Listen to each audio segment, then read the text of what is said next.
Всем доброго времени суток, жителям Земли, Брельфо Южель.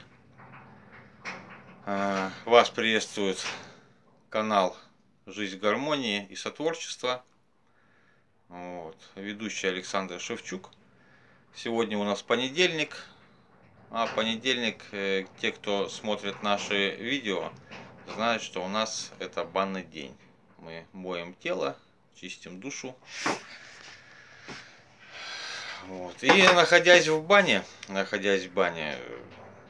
пришла такая мысль, что можно порекомендовать, скажем, людям, как правильно открыть секреты, ставить печи в банях кирпичные.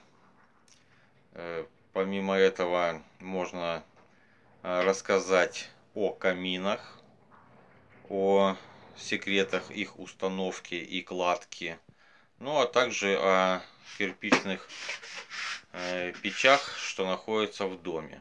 Единственное, что я не буду говорить о русских печах, наверняка о них уже много сказано, но вскользь можно и о них упомянуть.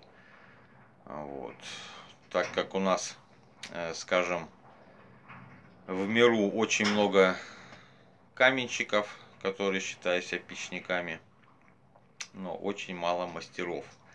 И те, которые рассказывают свои секреты, так как у каждого мастера есть секрет кладки печей,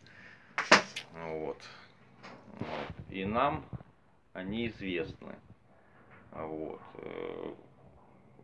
Факторы те, скажем, которые любо каждому жителю с печным отоплением. Это первое, чтобы была хорошая тяга. Второе, чтобы печь не дымила. Ну а третье, чтобы быстро приходило тепло в дом, в баню, в каменку. Ну а мысли такие посетили от того, что веник сегодня забыл. Веники у нас готовы с лета, березовые. Они находятся на чердаке конюшни. И когда пришел в баню, обнаружил, что тот веник уже себя исчерпал, пришлось его сжечь. А за новым, честно говоря, идти не захотелось.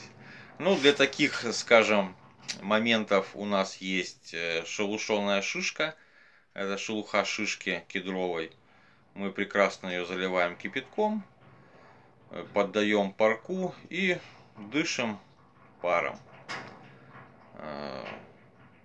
Паром ели, паром кедра. Шишки.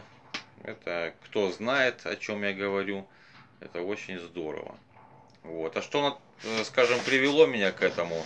В бане раньше у меня стояла обычная железная печь. Скажем, практикуются многие на этом, металлическая печь в обиходе.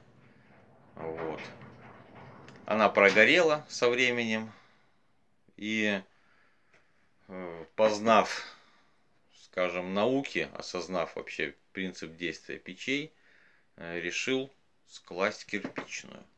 В данный момент она у меня вторую зиму уже стоит, но она не доделана, это был пробный вариант.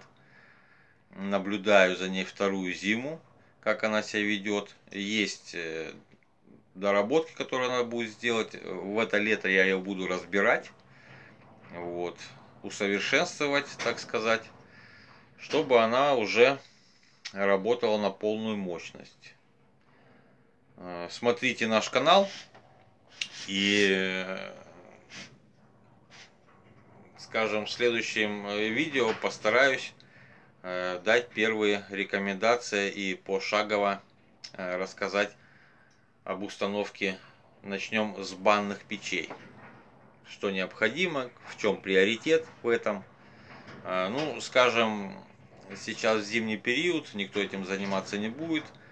Скажем, получая знания зимой, практически работы выполняя летом.